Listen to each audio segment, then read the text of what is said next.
Welcome to Death and Aliens, an in-depth look at horror and sci-fi TV from two friends who vaguely know what they're doing. I'm MK. And I'm Courtney, and you just came in real fast and hot for that intro. I don't know if you like know. I was like, wake up, let's do this thing. That's a lot of energy. It's all fake. I have a degree in acting. Oh, I don't. I'm sorry. I'm just here. I have coffee. Yes. No, people used to ask me that all the time when I worked in fast food. They were like, how are you so good at pretending you don't want to kill all the customers? I go, I quite literally have a degree in lying to people. I don't. Unfortunately, somehow in the last 10 years, that's gone away, and the kids all know I hate them. Kids are different, though, man. That's true. Their parents think I'm lovely. You are lovely. Mostly. Mostly. How are you this week? I'm just bracing myself for what this answer is going to be. I'm tired. I haven't slept a lot. I have dog hair in my mouth, apparently. I went on a pretty consistent few nights of sleeping 4 hours a night, including the day that I worked 18 and a half hours. Good. Which, in case you don't know math, working 18 and a half hours and sleeping 4 hours is not go together. No, that actually equals 22.5, right. Which means that's only 1.5 hours that are not either working or sleeping. And based on the fact that you have to travel between places, that's pretty rough. Yeah. Yeah, I think I was alive for a bit that day. But I'm lovely other than the lack of sleep. I went to Long Island last night, which I always enjoy doing. We try to find with my friend Tom, we try to find new breweries. And we went to this one called the Brewers Collective. It's okay. It's fine. I got a flight there, and it was like everything just kind of tasted bland. It was like average. I mean, it tasted like what it was supposed to. Like, I got a lager. It tasted like a lager. But it wasn't like mind-blowing. It didn't. The flavors just like weren't really great together. Like so I did a flight, and they asked me, they were like, oh, so what are we thinking of the beers? And I was like, they're like, which one's your favorite or whatever? And I was like, oh, the stout, it just tastes like a really average stout. I was like, I don't know. That's the nicest thing I have to say to you. I love that. I love that so much. And like they had like a chocolate mint lager, and I was like, oh, great. Andy's mint. It's going to be delicious in a lager. You could just taste the mint. Oh, and it's because they like grow their own mint and brew it and whatnot. But I was like, that's fine. You used fresh mint. So this is a mint beer, not a chocolate mint beer. Right. You need to, if you have fresh mint and you have that strong of a flavor, you have to balance the chocolate. You have to add more. Yes. And there was a coffee pumpkin beer that like should have been really good. And it had the right flavors. But again, the balance wasn't there. So we went to our old standby, Great South Bay, which is always good. And I got my Ambition as a Dream stout. It's got like peanut butter, banana, and cream. It's a cream ale, and it's like a dark cream ale. I love that. Okay. So nice. And then we went and saw, I don't even know what it was called. Oh, here's my playbill. The musical comedy Murders of 1940 by John Bishop. Okay. It's not a musical, which is the thing I learned when I got there. Okay. It was fine. We've started going on opening night because there's this like old party thing. Yeah. You were telling me that there's like a little party. Right. So they didn't do that yesterday. Rude. But there's this little old man that sits in the front row, and we sit in the second row, and he is always so into the shows. Like, he rings a bell at the end for the applause. It is quite adorable. And we are best friends now. He talked to me. He's always like, they said something that they're like, oh, there's two of them. And he goes, and just puts up two fingers, and you can hear every like few minutes. It was not that. I love that. But it was not as interesting as he made it sound, but it was very interesting listening to him. And I love that so much. Yeah, they have this little cafe there, which is nice. So we always get like coffee and snacks and stuff. And they know it now. I've been to 3 shows there, and they know who we are now. I love it. So it's just like, it's such a small town because it's in Central Islip. So it's like so tiny. And there's like there were 20 people at the premiere last night, or the opening night last night. It's just like, this little small town theater, and it's adorable, and the snacks are always good. They have like churros. Oh, so good. So good. So like it's a really fun time. I just haven't slept a lot. That's fair. How are you? So let's see. We recorded last time on Monday. So on Tuesday, I met Dan's father. It was lovely. I was talking to him about you Oh God. because he made hot honey chicken for Oh, dinner. Oh, I love hot honey chicken. I know, and I was like, okay, so you have to understand, like Courtney and I went to this place for brunch, and they had the best chicken and waffles that was made with hot honey, and I was like going off about her. I haven't been back since, but I need to go. I know it's across the street. I love it so much. But so yeah, so I was talking about you on Tuesday because I had hot honey chicken for dinner, and I was like, I love it. There's no greater honor. Literally, his dad was like, so like this is what I've been making for dinner. Like, does that sound good? And I just go, I love hot honey chicken. And I was like, good, fantastic. And then also there was a puzzle out that like they started on New Year's and then they never finished it, and it was like a 1,000-piece like puzzle full of Nancy Drew book covers. And the fact that I had to leave without finishing it, I haven't been able to stop thinking about this puzzle since Tuesday. Like that's really bothering me a lot. I'm not gonna lie. Of course you talked about me on Tuesday. Those are all things that like remind people of me. Like puzzles, Nancy Drew, like hot honey chicken. Exactly. I was like, oh, perfect night. I love it for you. Time to be alive. And then on Wednesday, Dan and I finally put primer on the walls in the bedroom of the new house. We've only been talking about that for what, 4 months now? Yeah. So, and then Thursday and Friday. Oh, Thursday I had a wax appointment and Friday I had a hair appointment, but like both nights I went to bed so early because I don't know why, but I just was exhausted this week. You were trying to make up for my lack of sleep. Yeah, probably. That's what it was. You're giving you my energy of, I just smacked my microphone. Sorry. I was just giving you my exhaustion. Also, like the weather has been weird because it's like got nice again, but like it was rainy and cold on like Tuesday, and then I was like, I could have worn a short sleeve shirt yesterday until I got back to the city, and I was like, I'm freezing, and I'm in a sweater. Yeah, it was weird, and because it was the students had no school on Friday, we had like professional development day, which was it was awful. It was so bad.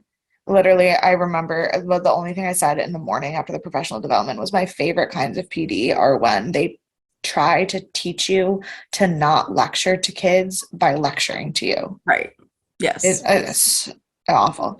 But so they have a 4-day week this week, and then they have a 4-day week next week because of Indigenous Peoples Day. So like when kids know they don't have a full week of school, they're on crack energy. I mean, I'm the same. No, for sure. I literally dismissal on Thursday. One of the parents asked me how I was doing, and I was like, the sun is out and I don't have to look at your kids for 4 days. So I am great. Luckily, it was a parent that knew me well enough that I could say that to, which I've been doing the same dismissal door for 2 years. So I know all of the parents at my dismissal door. But so like I was like 10 out of 10 day because I'm done with your children. Yeah, I have a conference next week. It's in the city, but I only have to go to work for 1 day next week, which first of all, it's going to be tragic because I have so much work to do. Right. So doing my emails at the conference too, but like I only have to go into the office 1 time. See, I don't have work at all on Monday, but I'm still going to work because I have so much to do. So I feel that. I am going to have to get up early because I have to like be at the conference on time. Unlike work. Yeah. Right. So. What a shame. I know. You know what will get us through this next week? I do. Being spiritually affirmed. I am actually prepared. Fantastic. Which, is always a good thing. It reminds me of my Chinese food fortune the other day that said it was trying to be like some kind of weird spiritual affirmation about wind blowing through my spirit, but it literally said wind blowing through your sprint. No one's running here. No, never. Also, I forgot the most important thing that happened this week. Oh God. I made Dan watch the first 4 episodes of Over the Garden Wall. Oh God. I still haven't watched that show. It's terrifying. I watched the first one and it gave me nightmares. Literally 3 minutes, and he goes, "Oh, I get why you like the show so much." Shout out to Monty, who's Shout out to just had a birthday. Who Bree had a birthday, not mine. Oh my gosh. No, Happy no, late. Monty's. I was like, Monty's birthday's in March with mine. Yeah, I was like, no, that's very far away from now. She's in the city. She's near me. Yeah. No. Shout out to 30303 and our obsessive love of Over the Garden Wall. And by obsessive, it's like an unhealthy obsession. Like all 5 of us have matching bracelets that say "Ain't that just the way?" And they're very cute bracelets. And I started saying that quite a lot because Caitlin said it to me so much. And I haven't even watched the show. Like, oh God, because it's terrifying. That's amazing. Yeah. So yeah, sorry, back to our spiritual affirmations. It tracks for today. Spend your life doing strange things with weird people. That is the best one yet. Isn't it? I thought so. And I was like, surely I've read something like this already. Like, it's too good that I haven't said it before. Spend your life doing strange things with weird people. That is how I live my life. Me too. I love it. I'm always doing weird stuff. Now, speaking of weird stuff, I have thoughts and feelings before we get started. Vague. I'm going to do vague thoughts and feelings because I don't want to show. I just want to make it very clear that I have a lot of strong feelings about this episode, and I had to rewind this episode like 7 different times, which I normally don't do for Stargate. Because I was like, did I miss that? Did I hear that wrong? Are we talking about this now? Like, a lot of feelings for this episode. I went to play the episode and I was playing it on my tablet, so I actually had to like scroll into like Netflix and make sure I was clicked on the right episode. And so I saw the description box of the episode and I go, "Oh shit, Courtney is gonna have some things to say." I have a lot to say. I have 3 pages of notes. I normally have 1. 2, 3, 4, 5. I have 5 pages of notes. I normally have 1 and I have 3. So we are watching season 2, episode 9 of Stargate SG-1, and it is called Secrets.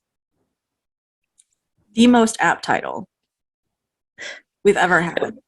It was rated 7.6 stars. Lies. No. I'm better or worse? This episode better. Too much happened. Too much happened. So you think it should be higher? Mm-hmm. Yeah, I would say so too. I think it probably around 8 is probably good. Like, so just a little bit higher, because I wouldn't say it's like mind blowing, but so much happened. Like 8 to like 8.2 is kind of what the range I'm in. Yeah. Okay, yeah. I would probably put like 8.2 would probably be my guess. Mm-hmm. It came out on August 21st, 1998. The song is still Brandy. That boy is mine still. The movie is still Saving Private Ryan. Mm-hmm. And the book is not the same as last week, but it goes back to the one before. It's Point of Origin. It went Point of Origin was number 1, and then it dropped, and then it popped back up. Poor Wally Lamb. Yeah. Half second in the spotlight. But Patricia is fine now. But Patricia Cornwell's great too. Like, I'm not mad about it. Yeah, but and okay, to be fair, spoiler for this, because after. I'm so sorry. I don't know why they're ringing my doorbell. I don't have a delivery today, I don't think. I'm not answering it. Okay. To be fair, Okay. I think it's Patricia Cornwell, and then it went to Wally Lamb, and then it goes back to Patricia Cornwell. And but if you know anything about August 21st, 1998, in terms of fiction, that is in fact the day that Tom Clancy's Rainbow Siege was released. Oh, I haven't read that yet. I think I have it. which means that for the rest of 1998, Tom Clancy Oh, will be the number one book. So like, right. That tracks. That tracks. so I did good not for know. them. Good for these two for like making it Make it in before the before the onslaught. And then the only major event, I mean, obviously, other than Tom Clancy's book coming out, um, was that there was some major political court case in South Africa where some general was held in contempt of court because of something about the breakup of apartheid. And I was like, it's probably a pretty big deal. And I feel like a terrible citizen of the world for saying this, but I just literally couldn't have given a single fuck to research it more. I understand. It wasn't So actual apartheid. It was just like it was perceiving. just like somebody being held in contempt of court because of apartheid. Right, Like, right. So like it's probably a big deal, but it's fair that you like don't know specifics. yeah. And I could have done more digging, but that felt unnecessary, really.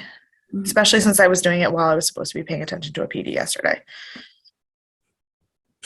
Yeah. This episode was directed by Dwayne Clark, who is a new director for us. He spent about 30 years directing, and he was best known for the movies Soulmate and 13 The Conspiracy. I do not know either of those, but I love a Neither good do I. conspiracy film. Right. He did leave Hollywood in 2018 because he was just absolutely fucking sick of it. Um, and after directing tons of TV, he directed a bunch of episodes of all four of the CSI shows. He did some One Tree Hill directing. I loved this one. But most importantly, he directed 4 episodes of the 2015 Macgyver. I beg to differ. CSI is way better. Oh, it's season. Yes, but MacGyver is the through line of the show. I know it's what we always come back to. I just love CSI. I know. It was written by Terry Curtis Fox, who this is his second. No, this is his second episode. He directed he wrote the Prison Planet episode, where the one where Mr. Feeney's wife was actually the bad guy on the Prison Planet. Yes, ages ago. Yes. Yes. Well, ages ago. It was like 6 weeks ago. Ages ago. I stand by my statement. The guest star is Carmen Argenziano, who played General Jacob Carter. Can you say that name again? Carmen Argenziano. I really like the last name. Yes. Slight spoiler alert: General Jacob Carter is a recurring character. He will be back. Oh, you kind of get that vibe from the way it ends there, but like, yes, he will be returning. So Carmen worked for 50 years as an actor, but he passed away in 2019 at the age of 75. He was best known for the movies Identity and The Accused. He did not have a ton of roles that either of us would have seen, but he had some minor roles in shows like Castle and Criminal Minds, which would have been. I definitely saw him then. Well, no, that's what I'm saying. Those are the two that, like, he wasn't a big part, but those are the places that you and I would have seen him before. Mm-hmm. But he does play a major role in Stargate, beginning with this episode. Excellent. Yes. I looked at his face and I was like, oh yeah, I know him. And I started taking notes about him, but then I didn't write down the character's name. And then when he turned around and Sam saw him, and I go, oh, right. No, that checks out. That's correct. Wow. Can't believe I forgot that. That's kind of a detail. That feels important. It feels important. So the episode begins with a... Before we begin the episode, speaking of death, I forgot to mention this on the forefront. The Queen of Country died this week, Loretta Lynn, and I'm devastated, and I think the world should know that I'm devastated. I think that's fair. It is devastating. That was a big moment for me this week. I mean, it wasn't as big for me because old school country was never really like my jam, but like I know who Yeah. she is and respect the shit out of her as an artist. So like, No, I grew up listening to that a lot. Like yeah. her, Tammy Wynette, that whole Ugh, crew, whole yeah. crew of women. Um, So which actually reminds me of a video Brianna sent me on TikTok this week. That was this lady who was like, forget Destiny's Child, you know, who is a survivor. Reba fucking McEntire. She's like, that theme song of her TV show had little 12-year-old me screaming about being a single mom that worked too hard and loved her truly, kids, never stop. It truly. was like, yeah. Yes, I absolutely agree. I mean, don't take Destiny's Child away from me either, but But yes, both are correct. so Now you can go. no, it's fine. We did need to honor Loretta Lynn. Yes. So the episode begins with a TV screen transmission that they are showing of Kasuf trying to get their attention from Abydos, and it has been one full Abydonian year since Daniel left. Is there a like correlation between like do we know what the changeover is between our year and their year? No, but clearly their year is much longer than ours because it's been more than a year. Right. Right. So 1 year to the day, like promised, Kasuf unburied the Stargate and is waiting for Daniel to come back with Sha're. And Daniel says that he does, in fact, owe his father-in-law the truth. So he thinks that he should go back, even though he can't bring Sha're back, and at least tell him what's going on. Because if he doesn't, the Abydonians will bury the gate forever because that was the deal. So they will have no access to Abydos at all if he doesn't go back. Right. And the problem is that Jack and Sam have to go to Washington to meet with the president. Yes. I want you to know right off the bat, I was having a lot of strong feelings because I know I spent the last episode complaining about not talking about Sha're, and now we are just like full into Sha're again. I was like, all right, we are here. We are only Yeah, 20 you episodes literally, in. but you literally last week were like, well, it'll probably be another half a season before we even address Sha're again. I was like, we're never talking about her. She's And done. then I looked at what episode was this week and I was like, I'm done. I'm No, dead. only Sha're. That's fine. Yes. Well, and that's the other thing is I forgot what was going to happen in this episode. And when they said that Jack and Sam were going to go to Washington, I literally thought it was just going to be only Daniel and Teal'c on Abydos for the whole episode. I also thought that. I did not realize we were going to get two important episodes at the same time. Yeah. So Daniel's like, and it's fine because like I'll be with Teal'c and there's nobody that would be safer for me to be with Teal'c, and like Jack's like, oh man, we should blow off the president and go too. I was like, I don't think you can do that. I don't think you can. Wow. Especially as a colonel in the U.S. Right. Air Force, you definitely can't just say, fuck the commander in chief. That's really not how that works. So Hammond gives them the green light to go, and Daniel and Teal'c will return to Abydos while Jack and Sam go to Washington, D.C.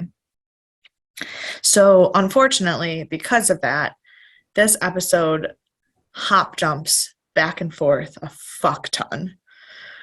But not in a like not in a way that Yeah. was like hard to watch, but Yeah. sometimes it was hard to take notes on. That's fair. That's fair. It didn't feel choppy. I just was like, Right. wait, shit, did I take any notes about that scene? No, hold on, I have to because I have to at least address that we flipped. Yeah. Yeah. So we start with Abydos, and Daniel and Teal'c go, and they're apologizing to Kasuf that they've returned without Sha're, and he's just like, oh, follow me. Yeah. I was like, oh, fuck, she's there. 100%. I didn't she know what was. happening. I was like, he's very chill for someone whose daughter's like missing. It's because she wasn't missing. Yes, it's because she wasn't missing. Right. But he takes Daniel and Teal'c to see Sha're, and it turns out she is hella pregnant. Yeah. Yeah. Thought I had something to say about that.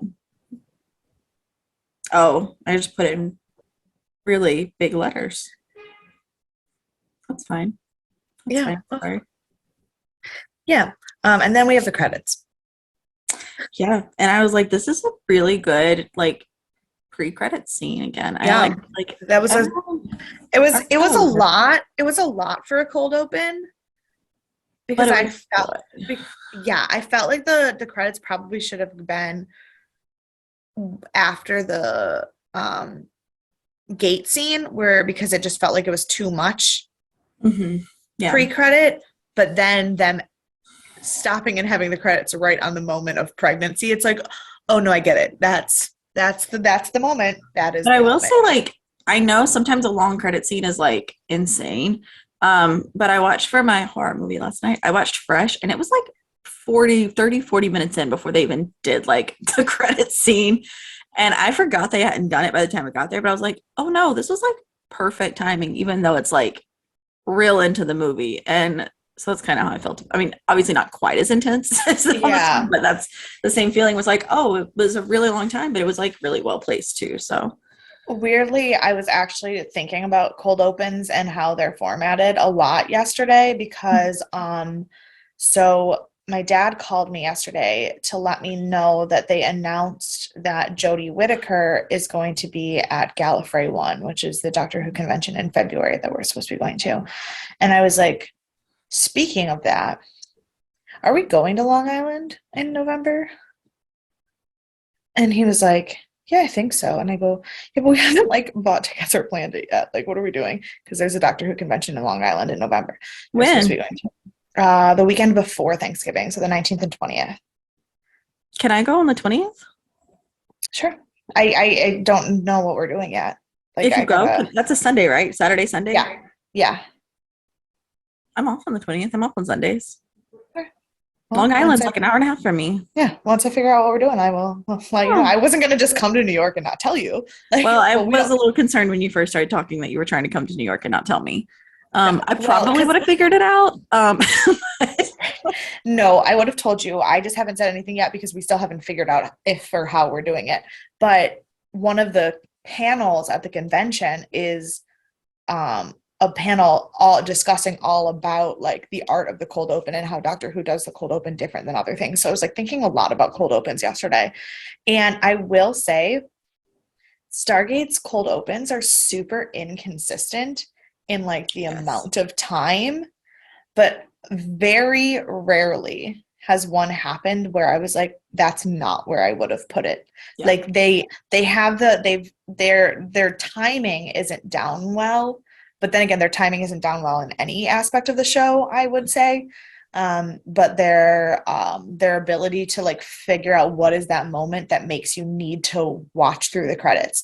Because I Mhm. think sometimes, especially in older TV shows, you had to like in the Netflix era of shows, it doesn't fucking matter. You're gonna watch the whole show through. Right, right. But like in the television, like commercial television era of Mhm. TV, you had to have a moment that was big enough that you wouldn't flip the channel during commercials. Exactly. Yeah. I mean, I still do that if I'm watching like regular TV and like if I'm flipping through stuff, I'll like give it a second if the credits come on and I'm like not hooked, I'll switch to something else. So like Yeah. I very much So like agree.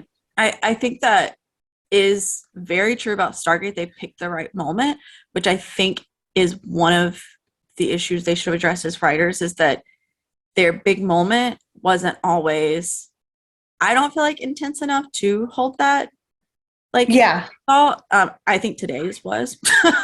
Oh, for sure. But like I think that they had like they didn't have a great mix of like, oh, I'm hooking you this week. And it's like being so long, being sci-fi and being 1998, you're absolutely right. Yeah. You needed something that like hooked people.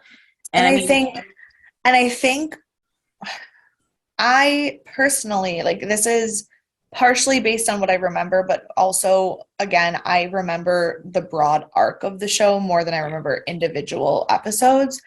But I think that one of the things that we're going to start seeing more going forward. I think this is kind of the pickup point, is more of the overall season story grabbing you. Because I think you're right. Like, a lot of those in-betweener episodes, like, you didn't give a shit.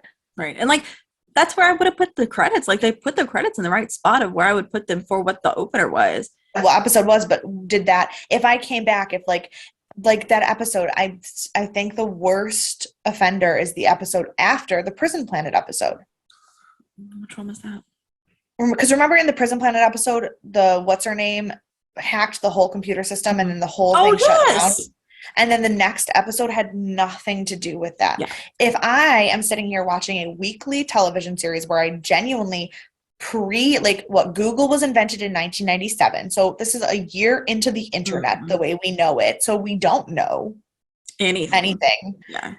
So you have no such thing as spoilers. You have no such thing as like binge watching. You have no such thing as commercial-free TV. You watch it that Friday night, and then you don't get to know what's going on until the next Friday night. And Stargate was on a Friday night, which meant that it had to be like a primetime slot then. Yeah, you have to have a high enough draw that you're keeping people in their houses on Friday nights. Right. So you're going to tell me that you're going to end with that big of an episode, that big of a cliffhanger, and then the next week not even address it in a primetime Friday night slot. See, so while we're talking about pacing of shows, that's what me and Dom were actually talking about that yesterday, how there's so many shows that, like, because now we're in our streaming era, everyone's watching everything at one time. And even shows that are coming out week to week aren't getting necessarily the high watch rate they would have because people are waiting to watch all at once. And I was like, yeah, I'm very particular about what shows I'm going to watch week to week. I was like, in the past 2 years, aside from like The Bachelor or whatever, like the only thing I've watched as it came out was Cruel Summer because it hooked you every episode. Yeah. And the first season of Only Murders in the Building, and I still haven't finished it. But I started it, and I'm like, these are the only ones. And I'm getting ready to watch American Horror Story, which is like the third show I've watched as it came out in the past, maybe even 5 years. Like, I don't watch anything week to week now. We talk about how I am obsessive with my TV shows, and I watch everything week to week. But on the list of shows that I actually consistently watch week to week, one of them is not reality. Right. Literally, reality TV is the only thing that hooks me in a way that I can watch it week to week. The only other show that I watch week to week when it comes out consistently, because like I watch some of the Star Wars stuff with my dad or the Marvel stuff with my dad, but like if I miss an episode, I just pretend that I know what happened. But the only thing that I consistently make sure that I don't miss, that I watch week to week, that is not reality TV, is Grey's Anatomy. And that's not because it hooked me, it's because it's on season 18. And so that means I've spent the last 18 years of my life doing that. Right. Yeah. So like I think it's very big, and it was more important than it is now because everything does come out in bulk now. So it's always I like that Hulu and Netflix and Disney Plus are going back to week to week. It gives you something. I think that it takes away kind of the magic of TV, and I understand that like we know what goes into it. It's not like literal magic, but it feels like the production, because even if you know the back end, it's like writing a book. Like, you know what goes into it, but you're still like caught up in the moment, and it's like it keeps you wanting more. That immediate gratification is not enough. Like people, that's what everyone is like having now with the TikToks, with the YouTube, with all the seasons coming out at one time. Like everyone's getting everything immediately, and it's not, I mean, it's fine for like some things, but it's not nearly as enjoyable as having to like wait for the next best thing. You have nothing to like hope and want for, which is what takes and you don't think about it. The retention rate, and like this is coming from me being a teacher and like studying comprehension and everything, but the retention rate when you do it all at once is awful. Like that's why my students get mad at me because I tell them not to read ahead in the books that we're reading. And are you kidding? I love that you're so into the book you want to keep reading. I never am I going to be like, don't enjoy reading. But you have to stop, because if I don't check in with you, if I don't talk about those metaphors, if we don't examine that chapter, 8 chapters from now, you're not going to remember why that one line was important. That's why I'm doing it this way. I mean, that's the same thing. I read the Harry Potter books as they came out, but I took my time. I spent the weeks doing it. And then I started reviewing books and I was reading like a book a week. I was reading 2 books a week sometime. And like, I literally, like, I'll recommend them to Rachel when I finish them. So she'll read them if they were really good. And then when I think about it, I'll call her and be like, I don't know what this book was about. Like, I read it and gave it 5 stars and I have no idea what it's about. Like, Right. and it's everything's that way now. And it's so like, I have a terrible memory. So maybe I'm not the best basis anyways. But like, my memory is so much worse than it used to be. Like, it's never been great, but it's awful now. Like, I mean, even sitting here doing week to week, I'm like, what episode was that again? Like, you know? Right. So it's hard. But after the credits and that big moment, no, I think it's great because like we'd say that. I know it's funny because I'm like, this is a podcast where we like talk about the shit that we have expertise about, but really we're just like telling you our feelings on the shows. But like, this is the shit that we actually know what we're talking about. Right. I mean, and we work on a lot of back end stuff. I mean, I do back end stuff with books and music and like pre-production stuff for movies for music and like I work in theater. I worked in film. I am an educator and I've studied like books and everything. And like, this is genuinely the stuff that we know what we're talking like I've done about. so much research on like pacing and characters and stuff development. And so like this is why we do this podcast is like to talk about stuff like this. So the fact that when we watch shows and we geek out like in this way, someone listens to us. Yeah. I know it's wonderful for us. Because there's only so many times I can tell my dad the same thing. Right. And Sadie just doesn't care when I tell her anything. So, you know. But yes, post credits. So we come back from the credits and Teal'c is pointing his Zat gun at Sha're. And Kasuf's like, whoa, don't do that. Yeah. And Daniel's like, no. Like, that's not your daughter. That is a monster. We are in danger. We have to do something. She is not who you think she is. And she's like, no, Danielle, no. And she's like, Danielle is like, you can't trust her. Like, that's not my wife anymore. She's a Goa'uld. And she just goes, you're right. All of this is true. But because I'm pregnant, the Goa'uld is asleep. And we've seen this before in other episodes where, like, not necessarily with pregnancy, but like where the Goa'uld is asleep while they're doing certain things. And because the Goa'uld basically, the way that I understand it, has a lot to do with how like Teal'c talks about the healing nature and everything. And if you think about the fact that in all scientific technicalities, a pregnancy has a very like viral parasitic relationship to the body where like you need it to be like weakening your immune system to gain things from it. If the Goa'uld with its rapid healing and its ability to like push things out of the body was active, it would kill the baby. Right. Just like certain medicines you can't have when you're pregnant, basically. Mm-hmm. So she's like, no, like the Goa'uld is asleep because it wants the baby to survive. Right. Their plans for it. And her Goa'uld is named Amunet. I was going to say, if you could remind me the name because I had already forgotten. Yes. I just didn't really understand it when I was reading it. Well, the biggest reason I like saved it in my notes was because later in the episode when she switches back and forth, I switched back and forth in my notes whether I was calling her Sha're or Amunet. Got it.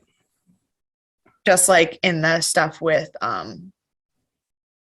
Skara, with Sam and Jolinar, and then Skara and Chlorel. Like whenever it's 2 personalities in one body, I was like, which one is in control right now?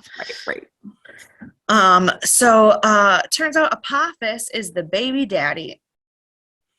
Yeah, I just put cool drama. And Apophis basically impregnated her so that it was 2 humans that had already been deemed like worthy and like beautiful enough to be Goa'uld hosts, having a beautiful, perfect baby with 2 perfect genetic like gene pools to make a new host body for Apophis. Yes, excellent. Can't wait. Cannot wait. Then we leave Abydos and we go to Washington where Jack and Sam are schmoozing with all the high-ranking officials, and Hammond is talking to people, and it's a little bit of just like small talk stuff, and like there's a conversation about like getting lost in Washington, and it's all kind of just like dumb until Hammond calls Sam over, and the general he's talking to turns around, and turns out it's Sam's dad. Yeah, but what is this episode? We get Sha're back. She's pregnant with Apophysis' child, who will then be the next Apophis, like the body, and we meet Sam's dad. I was like, it's been like 5 minutes. It's insane. Then we go back to Abydos because Lord knows we need more cliffhangers in this episode. Right. And Sha're is crying and saying that she thinks Daniel doesn't love her anymore. And her dad's like, yeah, like F that guy. That's not how you act like a husband.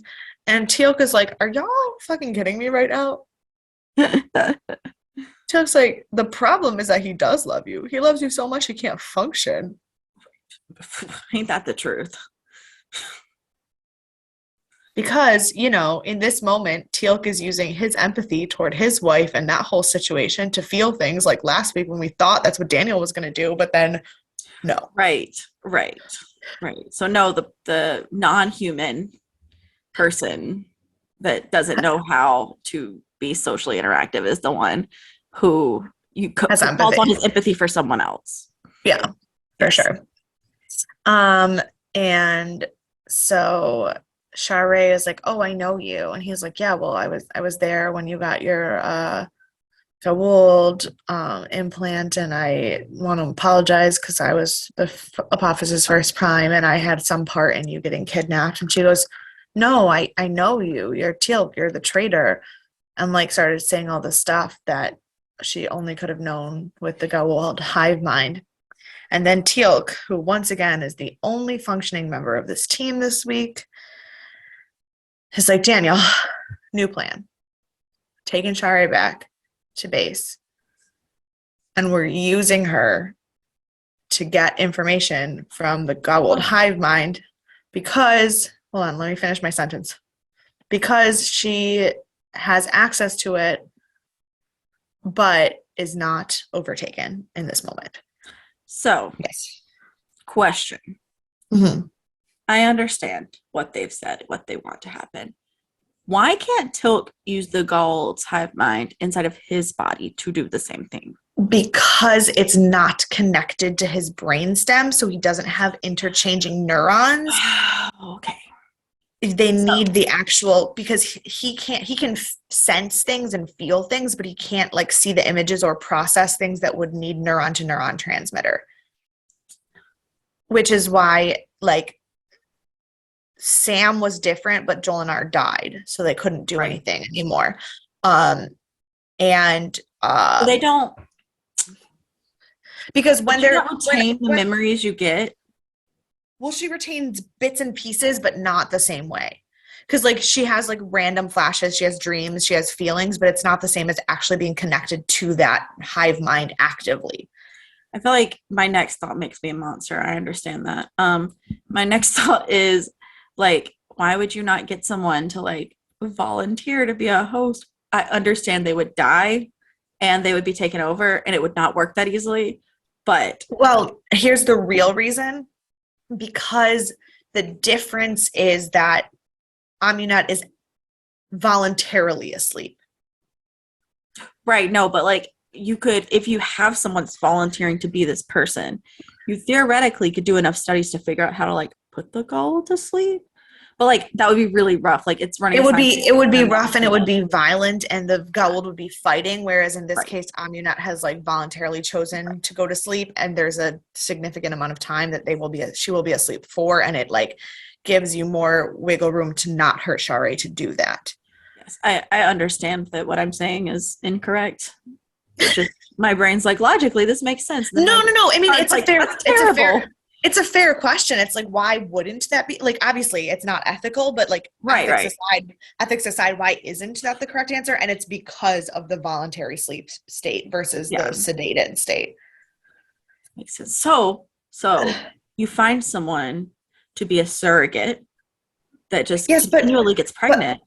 The difference is a regular human pregnancy the goa'uld would just force out. It's not the pregnancy, it's that it's apophysis pregnancy. Apophysis, yes. It's not the pregnancy, it's that Amunet is apophysis queen and is trying to provide him with a baby.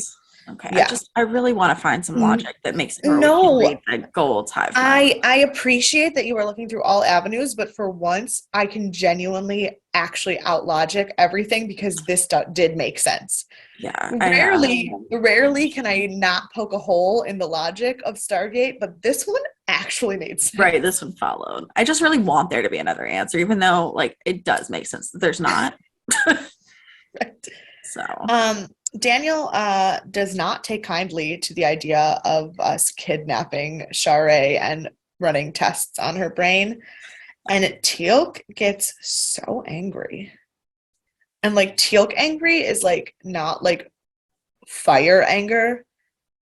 It's like almost like ice anger. Like it's just like, and he's like, this baby is going to be born. And then Sha're is going to be gone. It's going to be Amunet again, and Apophis is going to have a kid. So you can either agree to take her and help us have any tools against them before you lose her again, or you can just let her be destined to live this life forever. That's on you. And I put Daniel Jackson. Teal'c is right. Yeah. I understand your concern, but it is the only solution. Mm-hmm.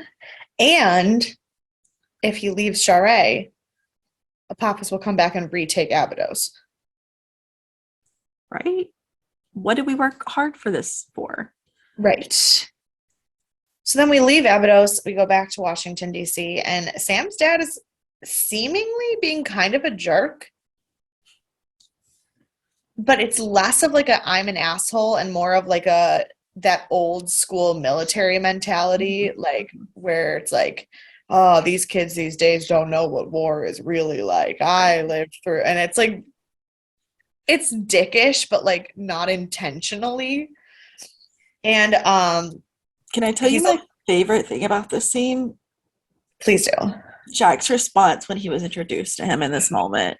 He says, he's like, this is Colonel Jackson. He's like, oh, you're Sam's dad. And then he goes, I've heard nothing about you, sir. He goes, oh, General Carter, I've heard nothing about you. And Sam was, I talk about you. And I was like,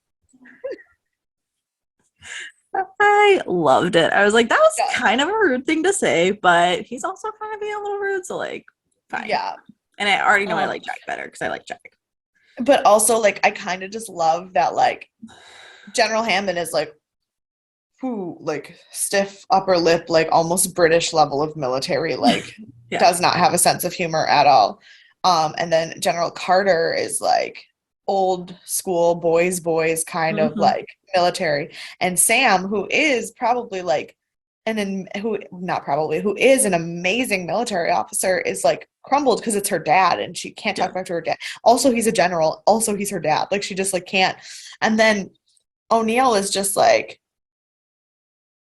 exactly what you expect an Air Force colonel to be, where he's just like, well, fuck that, huh? Right? Like, and he's just like, and he's just got like the perfect sense of humor to be able to handle her dad without like being disrespectful. Like, and I think like Carter almost respects him more because he is exactly what you would want like an Air Force colonel to like sound like.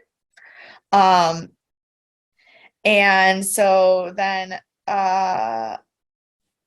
Jack, and then he's also like, yeah, like this is so weird. You guys are getting like presidential medals for deep space sonar readings. Like that seems not like the military. Yeah. He's like, and so then Jack and General Hammond leave Sam and her dad alone, and he's like, by the way, work on your cover stories because you guys suck. I don't know what secret he's like, obviously secret mission, I get it, but like I don't know what you're investigating in that mountain, but do better. Right. And then he's like, speaking of do better, I have a job for you. I know some people, I pulled some strings. I'm going to get you into NASA so you can stop studying space and actually go to space. I was like, you just don't understand. And it is the hardest thing because obviously you just don't understand, but also like poor Sam is living her dream, can't tell her dad, but also her dad is like pulling strings that he would never pull. You can tell that clearly he did not help her get, like, yes, he's also Air Force, but he did not help her get where he was. He very much does not care that she's in the Air Force, would not have approved of her getting to that. Like, that's just not who he is. But he pulled the strings because he wants her to be an astronaut because she wanted to be an astronaut. So Sam's in the middle of like, everything I believe is, I don't know. Yeah. Yeah. It's a weird time. Then we go back to Abydos. And Daniel and Sha're have a really sweet moment, and she's crying, and she's like, "You hate me," and he's like, "No, like I hate everything that's happened to you. I hate what has to happen. I hate that this is what you're going through, but I love you. Like nothing will ever stop how much I love you." And she's like, "Will you stay with me?" And he's like, "No, because I want you to come home with me." It's so sad. It's so sad. We've only been waiting for this moment for an entire season. It's fine. Like literally an entire season. It's totally cool. And then we go back to Washington, and Sam's dad is desperately trying to get her into NASA, and they're still fighting about that. And then we flip to Jack, who is sitting in a bar, drinking his problems away because it's Jack. Because it's Jack, yeah. And a journalist comes up to him and was like, "Well, you're hard to find." And Jack's like, "How the fuck do you know who I am?" Yeah, that's on purpose. That's why I'm hard to find. Yeah. And he's like, "Yeah, oh, you're going back to the Stargate so soon?" And Jack plays it so fucking cool. He's like, "What? What are you?" Unfortunately, this man has a voice recording of Jack saying that it's easy to navigate the galaxy, but he gets lost in Washington, and Sam saying something about the Stargate program. Yeah, I at this point I was like, am I still watching Desperate Housewives? Because we have family secrets, we have blackmail, everything's a mess. The whole Stargate world is a mess. Yeah. I literally was like, this is like the most primetime drama episode of this show ever. Like I felt like I was watching like Scandal. Yeah. I felt like I was watching something like super intense and I was like in it. This is like Madam Secretary, like Scandal, like political intrigue. No, just like they're all shows that are like Yeah. set in Washington with like drama and political intrigue. But then Jack proves why he is Macgyver / Colonel O'Neill / the hero of everything. Right. And he's like, "Sir, I'm a colonel in the U.S. Air Force. The galaxy is the largest," and like just goes off on all these details about like space or about like airplanes and stuff. And then is like, "So that's what I'm talking about." And he goes, "Well, what's the Stargate?" He goes, "Got me there. No idea what she was talking about." He is like He's on it. Yes. He covers his ass perfectly. Sometimes I forget it's meant to be like a secret military thing because we don't see them outside of SGC. Right. We never see them outside, which is funny because Jack even says that. He's like, "I spent so much time in this mountain. I just want to look at air." Right. We go back to Abydos, and Daniel and Teal'c explain what their plan is, and Kasuf is worried that about the village, and so they go, "Well, if Apophis comes back, just say that an enemy of Apophis took her and the baby." And Kasuf's like, "Oh, well, technically not a lie. So yes, I will do that." And he just goes, "Go with them." Teal'c goes, "You can't talk to her like that." "Why? I'm her dad." So they all agree that Sha're is going to go with them back to SGC. I don't know why I like forgot what SGC was called for a second. It happens. Happens to the best of us. Then we go back to Washington, and Jack just reports to Hammond and tells him what just went down with the reporter, and that is a quick short scene, but important. Important. Then we go back to Abydos, and Teal'c and Daniel and Sha're are about to leave. And as they're about to leave through the gate, a Goa'uld ship starts landing on the pyramid. And right here, as well, like written as I felt like this episode was, and the storyline was amazing, the production quality was lacking a bit. The sound that they made when they landed was like not good. It didn't like it just I don't know, it wasn't too loud, but it felt conjoined. That's not the word I'm looking for. Disjointed? Disjointed, yeah. It was like it felt disjointed when they landed. And I was like it didn't feel like it like there was like the sound and the vibration didn't match up right.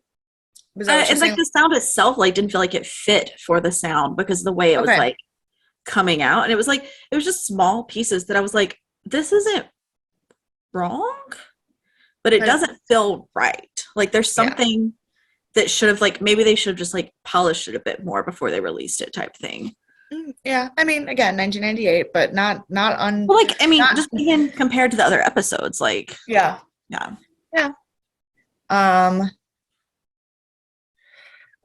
So Aminette starts to wake up when she hears the Goa'uld ship, so they run out of the gate room just as the serpent guards start to appear. And as the serpent guards appear, we see the Goa'uld, or the leader, and it is not Apophis. Not Apophis! Which could be a moment of being like, oh, Stargate recast somebody again, except that the credits had already scrolled by and said Peter Williams, so you knew Peter Williams was still in the episode, so it was obviously not Apophis. She also like didn't look enough alike, like Apophis. Like at least the other people, they like at least tried to make their hair look similar or something. You know?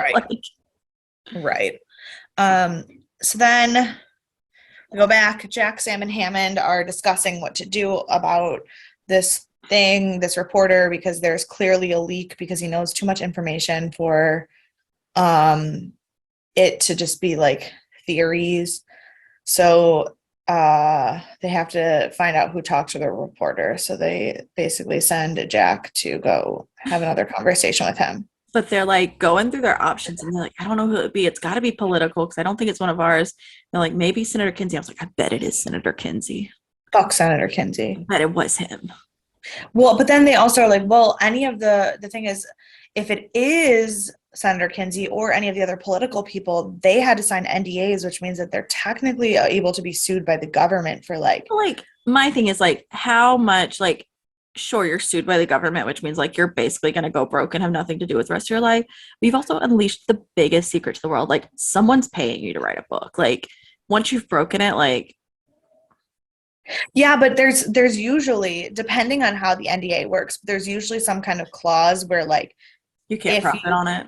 You can't profit on it, and if you break that and then like you try to then like say Senator Kinsey did it, he breaks it, he gets sued, but then he tries to make a book deal because he's already like in breach of contract, he will be arrested. Yeah, no, I understand that. Yeah. But like also like once you let a secret like that out, you can't bring it back. Well, you can't, except for that also like that's if people believe you. That's true. Which Jack says later in like the next scene that he's like, that doesn't sound believable. Like just listen to the words coming out of your mouth. Do you believe what you're saying? Yeah. I mean, that's true. So we go back to Abydos quickly and we find out that the scare of the Goa'uld ship and Aminette waking up forced Sha're into labor early, and she's having the baby, but she's also having a panic attack that as soon as she has the baby, she's going to disappear and Aminette's going to take back over. And Teal'c tells us what we already knew, that the ship was not Apophis's ship, but it was Haru'ur's ship. Haru'ur. Is this the one we already saw, or does his name just sound very familiar to the other one? No, Haru'ur is the one who attacked Thor's planet. Got it. Yeah. I was like, I think this is the same person that I didn't say their name right last time. Correct. That is correct. I just couldn't remember. Excellent. Yes. But Daniel refuses to leave Sha're and says he will stay with her until the baby's born, even if it means he loses her again. because he's actually a good husband and a good person, even though he spent 2 years pretending he wasn't married. It's fine. Right. Then we go back to Jack, who is talking to Armin, the reporter, to find out exactly what he knows, and TBH, it is fucking everything. Yeah. And we get one of my favorite lines of the entire series of Stargate, because it is a Easter egg that I just am obsessed with. So Jack tells him, if you're going to write this article, which you shouldn't because it sounds like science fiction and no one's going to believe you, but if you are, please remember that my name is spelled O'Neill with 2 L's. There's another Colonel O'Neill who spells it with only 1 L, and he does not have a sense of humor, which is absolutely. We did talk about it. Recap, the season 1 recap. Yeah, because it is absolutely an attack on Kurt Russell. Well warranted, to be fair. Yeah. Well warranted. But that was such like a Richard Dean Anderson thing, not like a oh yeah, no, that was like Richard Dean Anderson being like, I'm better at this than Kurt Russell. Right. Was. It was I loved it. Which is funny because I actually was talking to Dan's dad about that this week. He asked me if I liked the movie or the show better, and I was like, "Did you watch the movie?" Did you ask? I was like the show, and I was like. And he was like, well, which did you see first? And I go, probably technically the show. I probably saw it before I ever saw the movie because just of when it was on and everything. I go, but I am absolutely going to pick Richard Dean Anderson over Kurt Russell every time. And I go, and that's not for me. Like, that's a very high compliment because I love Kurt Russell. Like, that's not it. Yeah. Like, you remember when we did the movie, I didn't like him as Jack, but I love Kurt Russell as a human. But yeah. So, but yes, that very much felt like a Richard Dean Anderson jab. I love Which is funny because we didn't have a writer or director from Macgyver this time.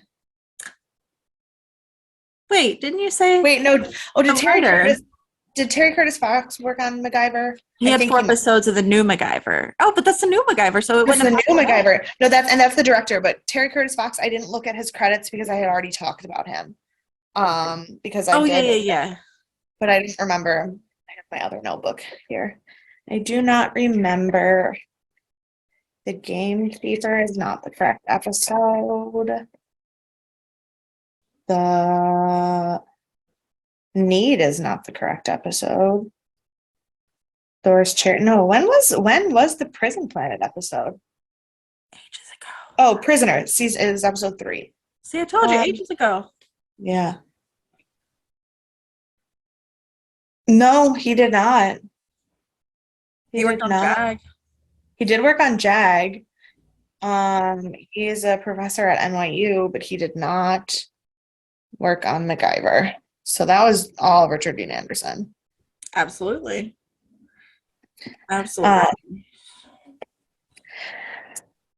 So Jack basically is like, no one's gonna believe you, don't write it.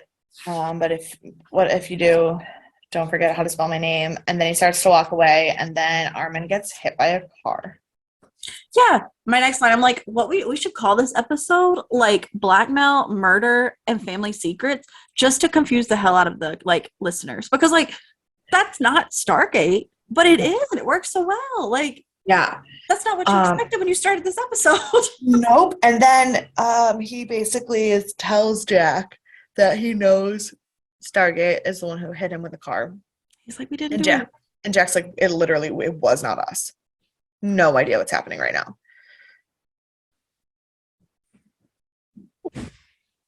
Wow.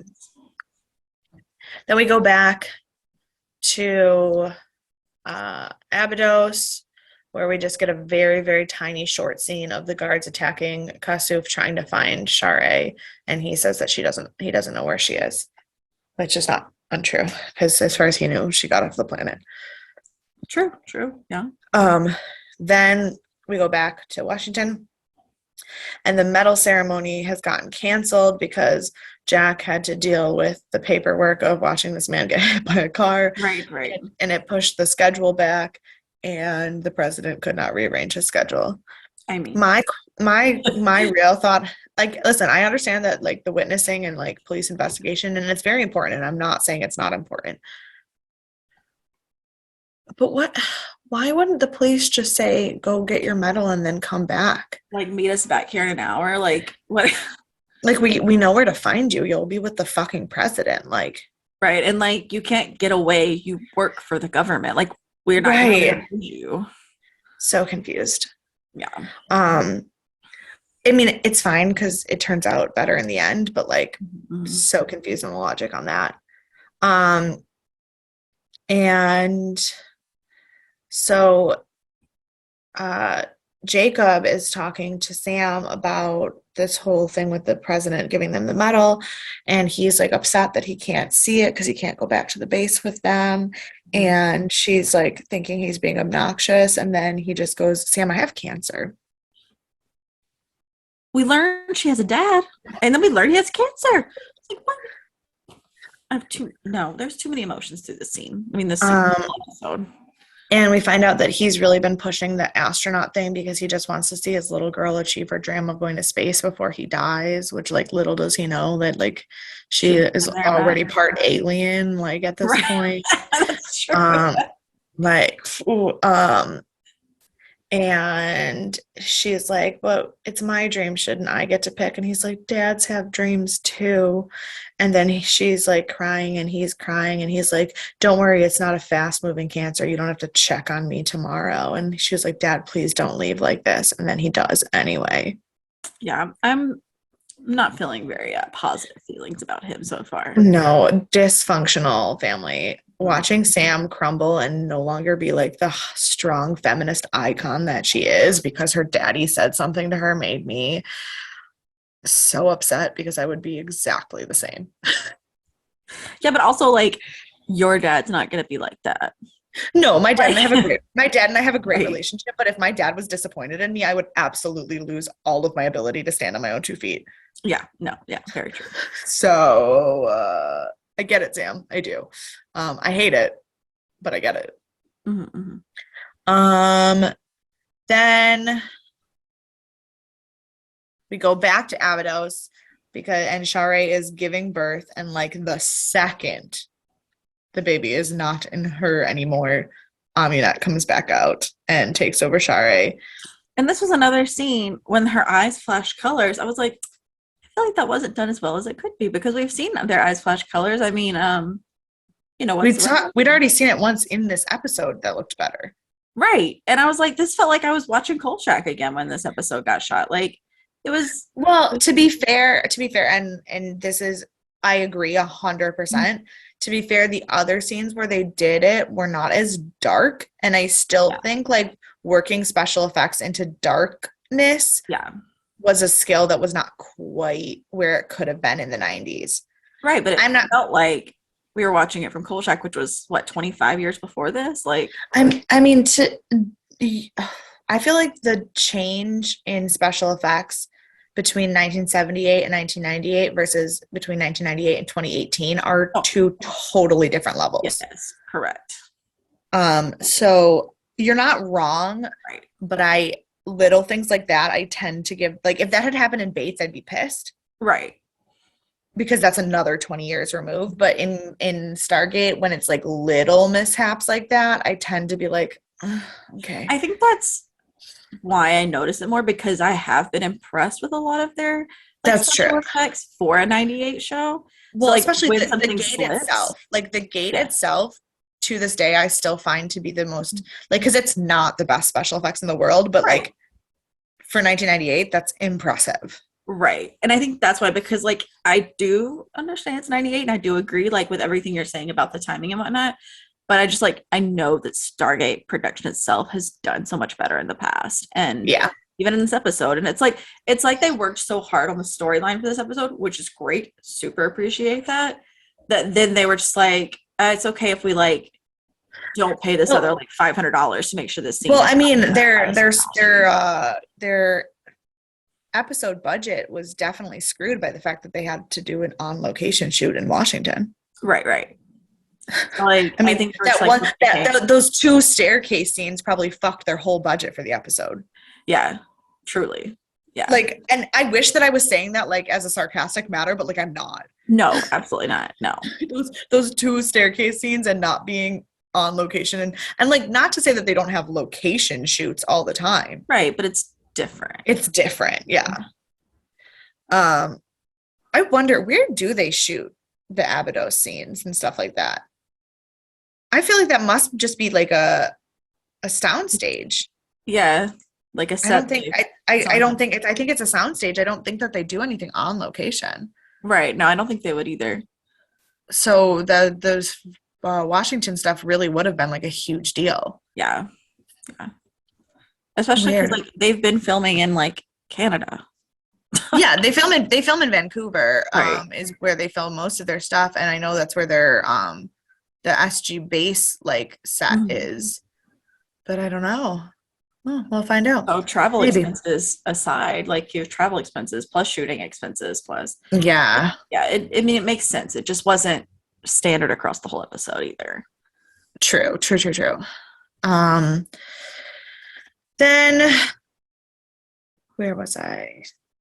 Oh, so then as this attack, or as she's having the baby and Aminat comes back out, a serpent guard comes in saying that he is working for Harrower and he's taking the baby and he attacks Sha're so that the image in her mind will be that Harrower took her baby, but really it's just Teal'c trying to get Daniel out of there.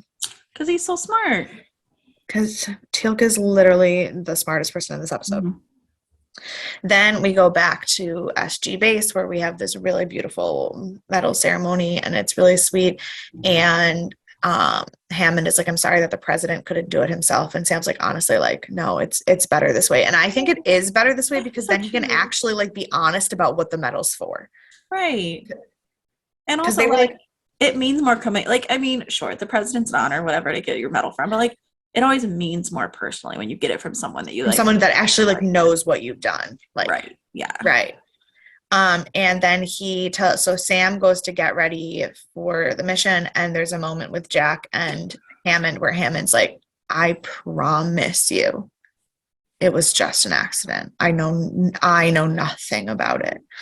And you can see in Jack's face that he doesn't 100% believe him. He really does think that they were trying to shut Armin up. Yeah. I mean, that's a fair fault. Mm-hmm. Then we go back to Abydos, and Teal'c has taken Daniel to Harrower and is like, and Daniel's like, we should be in an alliance to destroy Apophis because we have the same enemy. And Harrower's like, bitch, what? He's like, here's my Iron Man hand. Yeah, he's like, you are a no one. I don't want to have an alliance with a fucking no one. He laughs in his face, and then the gate activates, and Harrower and his guards assume it's Apophis, and they freak out, and they start to get ready, but then it's actually just Sam and Jack, and there's this whole big, like, comical attack scene, and Harrower starts to escape, and then the gate does open again, and it actually is Apophis, and he like is like, we have to find Sha're, or we have to find Amunat, and she's like, I'm right here. And then she's like, sorry, so sorry. They took your baby, but like, don't kill me. Still love you. We will do this together. And then she like glances to the side and makes eye contact with Daniel, and then just says nothing. So we know Sha're is like sort of in there somewhere, still protecting Daniel and Teal'c. Yeah. And Jack's like, are you okay? And he's like, no, I'm not. But like, I will be. And Teal'c's like, yeah, hell yeah, you will be. She's still there. We got this, bro. And that is the end of the episode. That was so much. So much. Yeah. Wild. How do you feel? Because I have so much trivia to share with you. My feelings are that like this show has been so up and down on like how did it keep going with this like non-moving storyline. And I'd say like I would tell anyone watching this show that like while it is a bit of a commitment to watch a season and a half without knowing a lot of what's going on, yeah, watch a season and a half to get to this episode that ties it together and pushes us forward. Yeah. Well, While the Yeah. episode had its flaws, of course, because no one's perfect, and it's not going to be the best episode we've ever seen. It's a really good episode, but it's not, 10 out of 10. It's like we said, 8.2 out of 10. And I would say that like it's worth it to watch where we've been to get here, like for sure. And this might be the episode I've been most excited about since we started. Like, even though I was mad about it till we got here because I've been yelling about Sha're for weeks now. Weeks. Um, In fact, I'm pretty sure last week you specifically said Sha're doesn't exist anymore. I did say Sha're doesn't exist anymore. And like, while I still think this was not the right placement for the episode, I think it should have come earlier or been like, even if you took like 4 big pieces we had of meeting Sha're, seeing Sha're, meeting Jacob, learning Jacob has cancer, like having this whole big thing with her. We could have spread that across episodes earlier on and still had what we needed, and it still would have been good. But I think that it should have been earlier and just spread out and like more into it. See, I kind of like episodes. I dislike I dislike that there were filler episodes and that we didn't spread some of this out, but I kind of liked the fact that like everything just fucking happened at once. I did for the sake of the drama, love that everything happened at once. But I think my only thing is that it like we had the filler episodes so we could have this as one episode, I felt like. And like I feel like maybe they should have written better for those filler episodes then. Like I will say this season did not do a traditional, I'm just looking at some dates. They did not do a traditional like half a season, big chunk of breaks, half a season. They had like randomly like a month off and then another month off. This episode aired and then the next episode did not come out for over a month. So it wasn't really a mid-season finale, but this episode was August 21st. The next episode doesn't come out till September 25th. So it's a solid month. That's is a lot. Good break. Weird time to do it, but it's a good break for like episodes. Well, I mean, the fact that we already talked about the fact that the show starts in June is fucking weird anyway. Right. We already so have like so then we have a weird month off, and then we have the end of September through the end of October. Then we have another month and a half off between October and December, and then we have sorry, that's fucked up. Two of the episodes 5 years. No, two of the episodes air in the wrong order. Episode 15 didn't air till December 16th, but episode 16 aired on December 9th. So now I'm going to be really confused what happens when we get to Netflix and what they did with that. But then we have December 16th and then we have another month off till January. So like we have 3 places in the season where they took entire months off rather than a half of a season off. So we may not actually be stuck with Tom Clancy for the rest of the season. Apparently not. I hadn't looked at that, but that is interesting. So this is kind of like a breaking point. Like all of this shit just happened and then we're done for a month. Which is a way to keep it fresh. Which of course means that the first episode when we come back will be terrible. Well, of course. Yeah. But if we're going to have so many of these like month-long breaks, maybe we'll get more of these like really intense episodes that have good storylines. True. So do you want some trivia? I always want trivia. It's my favorite thing in the world. I'm going to share this trivia not in the order it's on IMDb. I'm going to share it from the least interesting to the most interesting, in my opinion.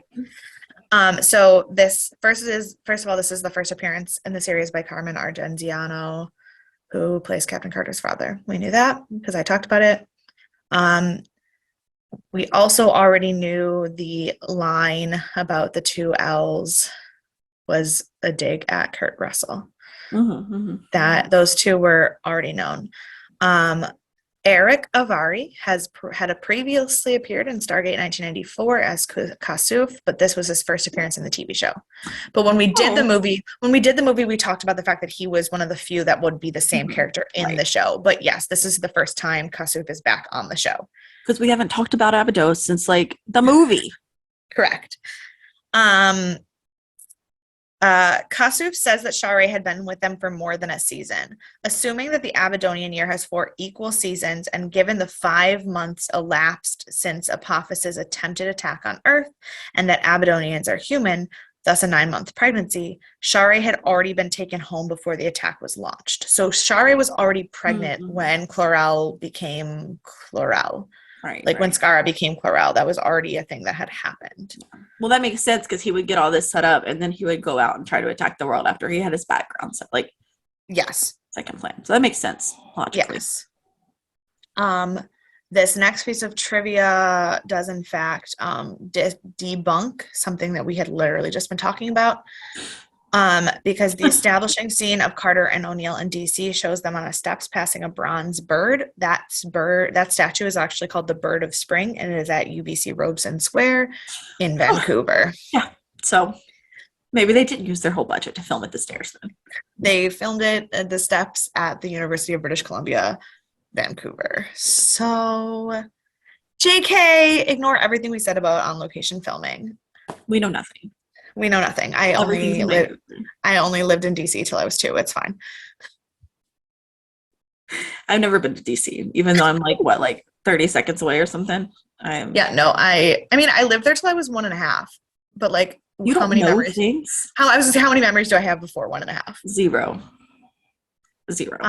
And then the last piece of trivia that is my favorite piece of trivia about this episode is that the actress Vaitiar Hershen, who plays Sha're, was really pregnant during the filming of the episode with a child of her on-screen husband, Michael Shanks. I love it. Maybe that's why they had to write her so crazy in the episode this season. That's why we haven't seen her for 1.5 years. Yes. Because they filmed all at one time, so she was pregnant. She was pregnant. During the whole shooting then of the first and second season. And were they actually, and I don't know if I'm looking up their relationship status.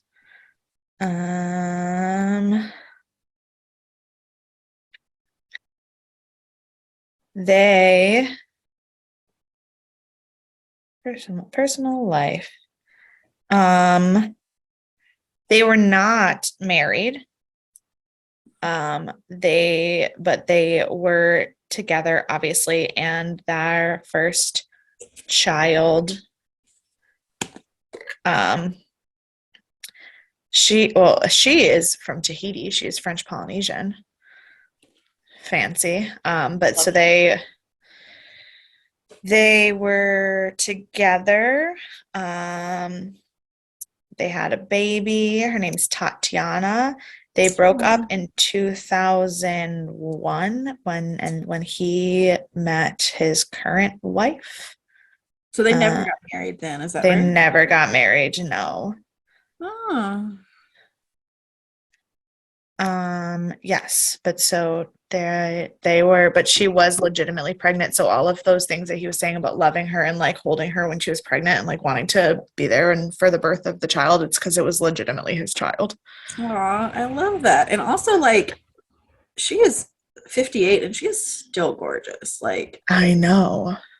Also her boyfriend before Michael Shanks was Julio Iglesias. Of course it was. Right. Of course it was. Yeah. Yep. She got married too. Whenever he got married. She married Bandera before. Bandera, I can't use words. And then she's now married to Edgar Zasars. Yes. Nope, not anymore. No, I lied. They got divorced also. Yep, in 2015. But interesting. Okay. Yes. My favorite piece of trivia is that she was actually hella pregnant, but it was his baby. That's so sweet.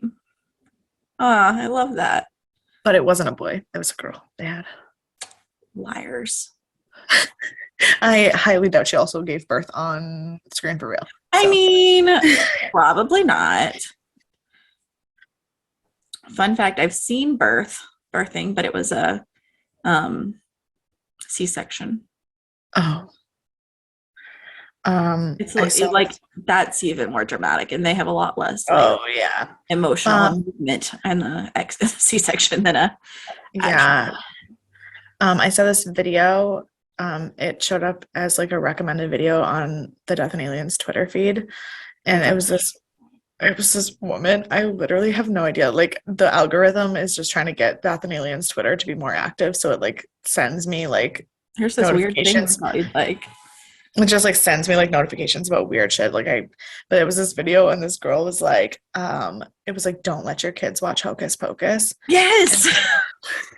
I didn't watch it, but yes, I have. But I was worried. I was like, what is it gonna be? But it was like clearly a parody video. But she was like, I don't let my kids watch anything that is not family friendly. So they've seen their birthing videos and Well, that's like because you saw the original post where the woman came out and was like, "Don't watch Hocus Pocus because it's witchcraft and they're putting spells into your home." yeah. She was Yeah. like, she said a witch was in my house. And it was on the TV screen. And she's like, don't tell me that it's fiction, that it's not real, because anything that can come on your TV screen can come on you. And I don't want Bette Midler to come on me. Ah, that's so funny. I was like, I can't. But she was like, we only watch family friendly videos like our birth videos. Oh my gosh. That's wild. Wild. I will never understand people videoing. I will never, even if for some strange reason Dan wants to video the birth of our children, I will have questions, but like I get it, I guess. I don't want to see that. No, I would never watch it again. I'd never watch it at the beginning. I wouldn't want to know. My head is on the opposite end of my body for a reason. Absolutely. God made you that way for a reason. He did not want you to have to deal with that. He did not want me to see that. No. Speaking of things he didn't want you to see, who would you like to punch in the face? Oh my gosh. Sam's dad. Fair. I'm aware that may change. I'm aware he was not the worst person in this episode. Yeah. But he's the one I wanted to punch in the face the whole time. So that's fair. I wanted to punch Armin in the face, but then he got hit by a car. And so like I kind of feel like I can't. You can still punch people. See, I don't know why you're always telling me you can't punch people who die. It's perfectly fine. Yeah, I'm gonna punch Armin. Perfect. Great choice. Who is your MVP? Jack. Okay. I was hoping you picked Jack because mine is not Jack. Mm-hmm. Jack was great, but mine was very, very, very strongly Teal'c, and I didn't want you to pick Teal'c because I wanted to be able to be like, no, Teal'c's my MVP because he said this and he did that and he like was the only one with the brain. But I was like, but knowing Courtney, she's gonna pick Jack because he had the wittiest one-liners and he did. And it like made the show keep going, and he like protected SGC with the like reporter, and he held his calm, cool, and collection. Like Jack and Teal'c were both very strong this episode. Like, oh yeah, it was a really well done episode. I really enjoyed it. It was. The more that we talk about it, and the more that like I see its like context in the season, I really do think 8.2 is even too low. Well, how did this episode only have 7.6 stars? Because the Stargate community. But then again, the one before it with Teal'c's family only had 6.7, and that was stupid too. Yeah. But then the episodes with the Prison Planet episode and the Gamekeeper had high 7s. For what reason? No. I would bet because they felt more like a Doctor Who episode than a Stargate. They felt more sci-fi-y. That's what it is. These two don't feel as like alien or sci-fi, but they're like way better. They're better written. And I mean, that's the thing was like you have to, this is a problem for me too, separate the sci-fi like shows, because like with Doctor Who, we have a great running storyline, but they are so focused on each episode has a different other storyline. Sci-fi so often ends up being story of the week, where like you have like in Star Trek or in Doctor Who, you have like these people that are your main characters that you care about, and they're on a spaceship, but then the real story is their adventures, and there's like little twinges of through line. And in Doctor Who, even like in old Doctor Who, there was even less twinge of a through line, and it was all really like monster of the week. Right. And while that is interesting, That's It not what works for that Stargate. show. It's That is not what not it. Stargate is, and I think people wanted it to be more Mhm. Star Trek. They wanted it to be more like, here's our team that goes on adventures, but I care about their adventures. And I love sci-fi because I love like the science and the alien shit, but like the reason why I love shows like Stargate and Doctor Who and Star Wars is because I care about people. Mhm. And so like I don't give a shit if Thor is a little gray. Just kidding, I do. That's one of my favorite things so far. That But is like also one of my favorite things. I was about to come at you hard. no, but like I don't, but I mean like if you had to ask me, do I care more about Thor being Roswell Gray or about whether or not we find Sha're? 150% I'm picking Sha're. Like Every I time. every time because like obviously the aliens are why I watch the show. Right. But I love our four people and I want the best thing But for why them you and watch I 10 seasons of the show. I continue to Yeah. watch 10 seasons of the show because I give a shit about the people. Mhm.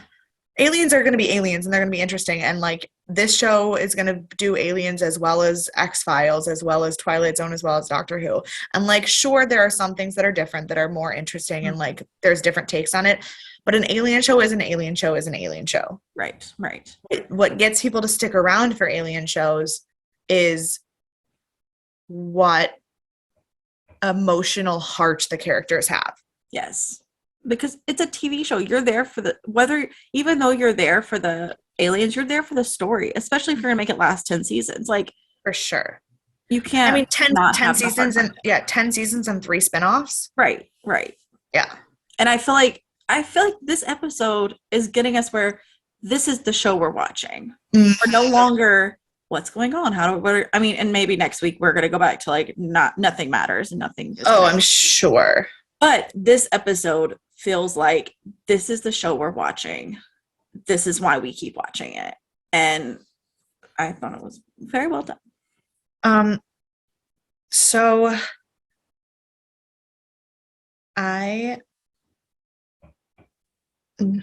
I'm just thinking because I was talking about these things about how many spin-offs and everything there are. And I think, oh no, we're good. Okay. There is what?